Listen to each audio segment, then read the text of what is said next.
pessoal do Facilitando a Medicina, tudo bom com vocês? Eu sou Cleverson Delvenck e a gente vai para mais uma aula referente à farmacologia. Então, se você quiser receber mais informações, se inscreve no canal e deixa o seu joinha e vamos ao que interessa. Hoje vamos falar dos fármacos que são antagonistas ali aos receptores muscarínicos.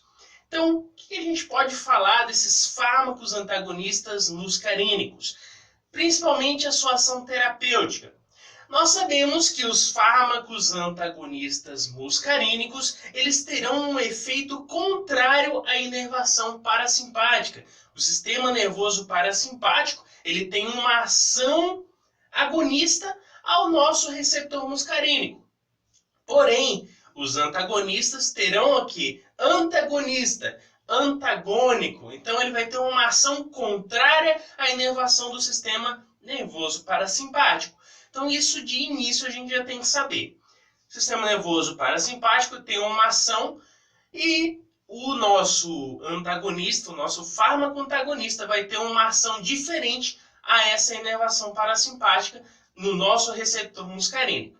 Então, sabendo isso, a gente já vai também saber que a maioria dos órgãos que são inervados pelo sistema parasimpático vai ser quem? Sistema gastrointestinal, sistema geniturinário, respiratório, o olho também, o coração. Claro que tudo varia conforme o receptor que existe nesse local. E também a parte, podemos citar ainda o sistema nervoso central. Então, esses órgãos são os principais afetados quando eu administro um fármaco que é um antagonista muscarínico. Ele vai atuar principalmente nos órgãos que são inervados pelo sistema nervoso parasimpático. Então, a gente já sabe mais essa informação. Além disso, é óbvio que esse fármaco ele não vai ter uma atuação igualitária em determinados órgãos. Por quê? Porque alguns órgãos apresentam uma maior concentração de receptores muscarínicos e outros apresentam uma concentração menor desses receptores. Então, aqueles que apresentam uma maior concentração nos tecidos e nos órgãos vão ter um maior efeito, vão sofrer um maior efeito com esse fármaco que é antagonista muscarínico. E também a gente pode citar que esses fármacos antagonistas muscarínicos são utilizados em patologias onde a gente sabe que existe ali uma exacerbação dos efeitos agonistas dos receptores muscarínicos. Então esse antagonista vai estar ali entrando para frear essa ação.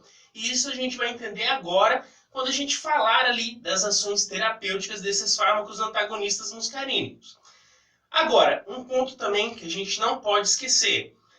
Esse fármaco, apesar dele apresentar certa estabilidade, segurança, é importante falar que ele apresenta também os seus efeitos colaterais, ou seja, aqueles efeitos indesejáveis. Então, deve-se cuidar o paciente que é administrado, saber o histórico clínico dele, saber se ele tem algum tipo de problema que pode ter um efeito colateral prejudicial. Então, sempre ter um controle. Então, já indo para os efeitos terapêuticos. Começando lá do trato gastrointestinal. Qual seria o efeito? Que fármaco utilizaríamos nesse sistema? Podemos utilizar a pirezempina. Pirezempina, que ela vai ser utilizada principalmente naqueles pacientes que possuem um problema gástrico.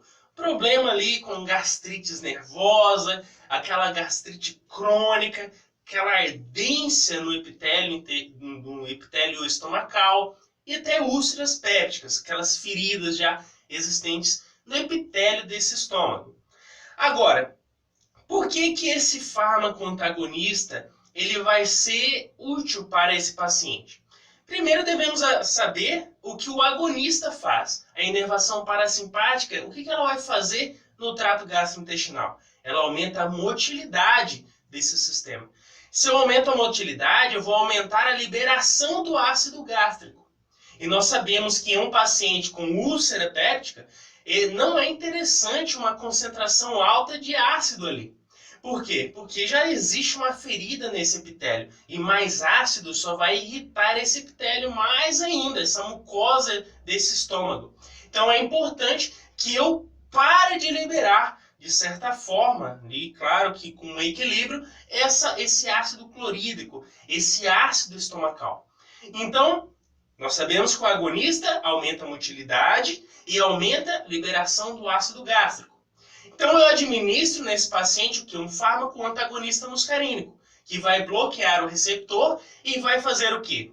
Que diminui, de certa forma, o peristaltismo, os movimentos desse sistema gastrointestinal e, de certa forma, induzir uma diminuição ainda da liberação do suco ou do ácido gástrico ou do suco gástrico.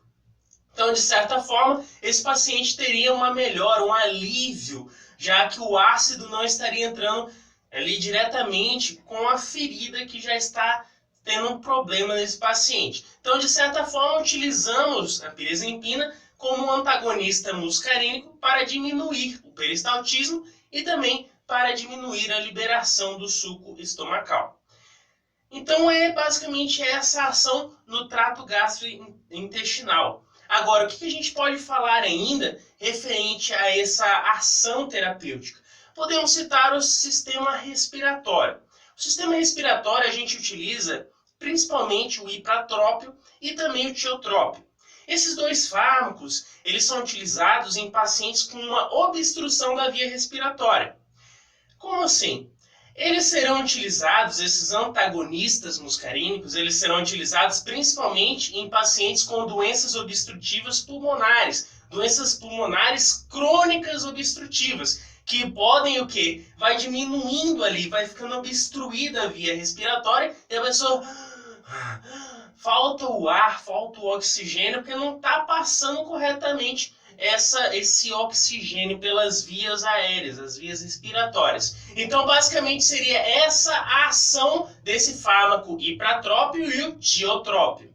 É importante a gente saber como seria o quadro desse paciente com uma obstrução. Primeiro, nós sabemos que em um quadro de obstrução, os músculos lisos desse sistema respiratório estarão contraídos. Então, o ar que passa por ali vai ser menor, existe um menor diâmetro, devido à contração do músculo liso brônquico, por exemplo. E também existe uma grande produção de muco pelas células da parede desse epitélio respiratório, que vão também causar certo tipo de irritação e dificuldade de passar o oxigênio ali, além de uma hipertrofia brônquica nessa região. Então, esse seria o quadro de um paciente com obstrução. Agora, se eu administro o ipratrópio e o tiotrópio, que são os antagonistas muscarínicos, eles vão fazer o quê? O contrário. Ele vai relaxar esse músculo liso, então vai aumentar o diâmetro, já vai passar um pouco mais de oxigênio por essas vias de gás ali, por essas vias respiratórias. Também diminui, de certa forma, a produção de muco e vai liberando ali esse espaço para que o oxigênio e os gases passem corretamente pela via respiratória. Então, basicamente, seria essa ação no trato respiratório. Ele vai dar um certo alívio a esse paciente que estava sofrendo com certa obstrução na sua via respiratória. Existem ainda os efeitos nos olhos. Nos olhos, a gente pode utilizar a omatropina. Porém, esse uso desse antagonista muscarínico nos olhos são utilizados basicamente ou principalmente para um diagnóstico desse paciente para ver se ele tem algum problema de vista. Um exemplo, utilizamos a omatropina ou outro fármaco derivado de um antagonista muscarínico para ver se esse paciente tem astigmatismo ou miopia. Por quê? Porque ao introduzir esse fármaco, ele vai provocar a miose nesse paciente. A miose que vai estar dilatando essa pupila. E ao dilatar a pupila, a gente pode observar se esse paciente tem um astigmatismo ou uma miopia. Mas também pode levar a outros efeitos, como a paralisação dos músculos do olho.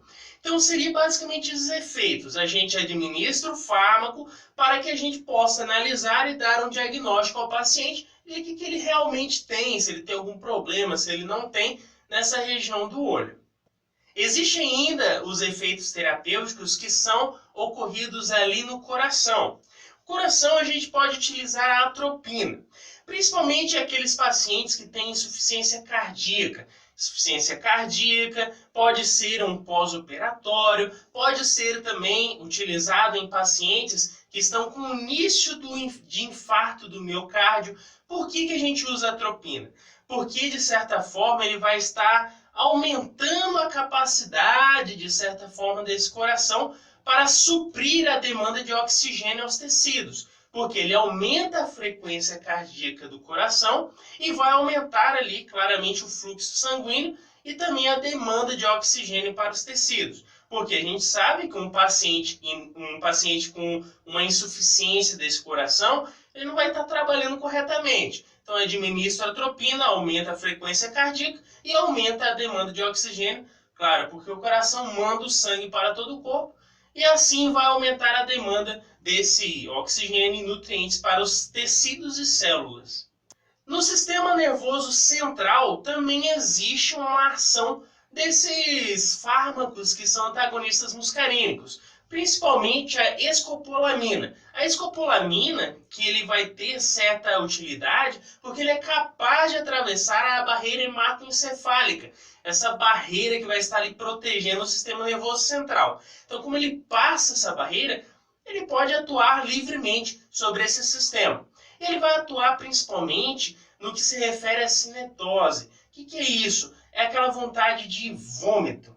A pessoa está ali com aquele mal-estar, aquela ânsia. Então, esse fármaco vai estar ali para ajudar nesse paciente a evitar esses transtornos, essa vontade de vomitar. E já que a gente falou de vômito, é importante lembrar que a atropina também é muito útil nesse sentido do vômito, mas em cirurgias, já que ele vai estar estabilizando ou inativando, de certa forma, o nervo vago. O nervo vago que está inervando a maior parte do sistema gastrointestinal. Agora, o que tem a ver a atropina com essa inativação de nervo vago e gastrointestinal? A atropina é utilizada em cirurgias do sistema trato gastrointestinal. Por quê? Porque quando a gente está ali operando aquele paciente, existem estímulos que podem levar o paciente a vomitar. E isso não é uma coisa desejável em uma cirurgia. Então eu administro essa atropina que vai estabilizar esse nervo vago, uma estimulação vagal, e vai, de certa forma, ajudar nesse controle, para que não tenha essa ânsia, esses estímulos de vômito pelo nervo vago. Então, a atropina também é útil nesse sistema. E por último, ainda podemos citar os efeitos terapêuticos dos antagonistas muscarínicos no trato urinário, no gênito urinário. O que a gente pode utilizar lá? A tolterodina. Essa tolterodina e outros fármacos também podem ser utilizados para diminuir, de certa forma, uma hiperatividade do sistema. Como assim hiperatividade do sistema? Uma hiperatividade da bexiga, ou uma hiperatividade vesical, onde a pessoa tem aquela vontade toda hora de ir ao banheiro, toda hora a vontade de urinar, essa vontade grande aí sempre de ir ao banheiro, de urinar, de sensação de bexiga cheia. Então, esse fármaco antagonista muscarínico, ao ser utilizado nesse paciente, ele vai controlar esse tipo de sintoma. Ou seja, a pessoa não vai ter mais aquela aberração ali, né? Seria um incômodo para a pessoa realmente que toda hora quer ir no banheiro por causa de sensação de bexiga cheia, até de ardor ali na região. Então, esses fármacos têm essa utilidade para diminuir essa hiperatividade da bexiga ou do trato urinário. Então, pessoal, com isso a gente fez um resuminho referente mais a essa parte de farmacologia. Se eu te ajudei de alguma forma, deixa o seu joinha e se inscreve no canal. Valeu?